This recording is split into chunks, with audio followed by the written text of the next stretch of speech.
Hey, what's going on, everyone? This is Jeff, and so as we're gearing up for next year, writing our curriculum updates and stuff like that for our video curriculum, we're creating this video all around helping students to embrace the unknown. And so it's a really scary thing for all of us, isn't it? Whether you work with elementary school kids and they're just getting into kindergarten, like my son Henry, there's probably a lot of apprehension because you can't kind of project that out. Or maybe you work with middle schoolers and they don't know what the future holds for them, or maybe they have something looming in the future that's really bothering them or causing some form of anxiety or another. Or we see this a lot with our high school students, where it's time to start making some really big, possibly life-changing decisions where they're going to go to college or where they're going to go post-secondary if it's college, or maybe it's not college, or what they're going to do when they're older, or they start to feel that pressure.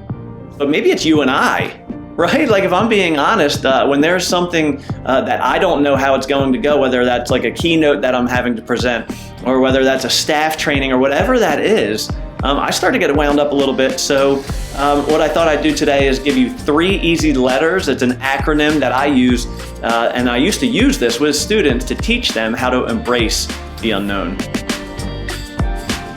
And so the acronym is APT, APT. So the first one is explaining to students that this could be an adventure. I mean, I used to have students kind of think back on some of the other unknown events that they went into, and it wasn't all bad. Our brains can really just give us that doomsday scenario, like everything's going to turn out terribly. It doesn't want to give us like the possibility that this could be awesome. So by encouraging them to think about a time where they went into something blindly, whether that was like a family vacation or maybe a party they were going to, or maybe a college visit or whatever it is, have them think about when something like that turned out awesome, because chances are there have been those instances in life. And so that's the A. And so the next one is P. So that is prepare, don't panic.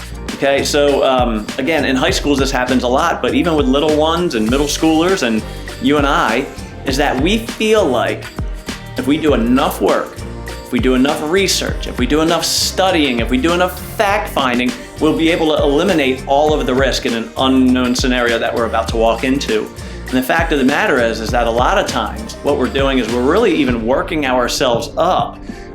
Is that we really start to ruminate and obsess over the thing that's coming, and instead of it alleviating that anxiety, it actually creates more. So that's the P.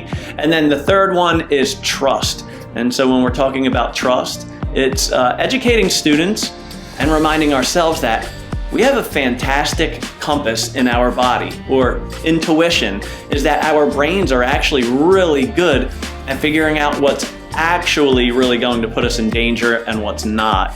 So by teaching students and reminding ourselves that we have a fantastic compass inside of us that are going to help us to discern whether it's a really truly dangerous situation, or maybe we just wish we knew what the future was going to hold. There's a big difference. So again, I hope that was helpful to you. I know it's helpful even when I'm writing this curriculum to remind myself. Just because we write the curriculum doesn't mean that we have this all perfect, but I hope that helps when you're working with elementary school kids, middle school kids, high school kids, or whoever, and maybe this just helps for you.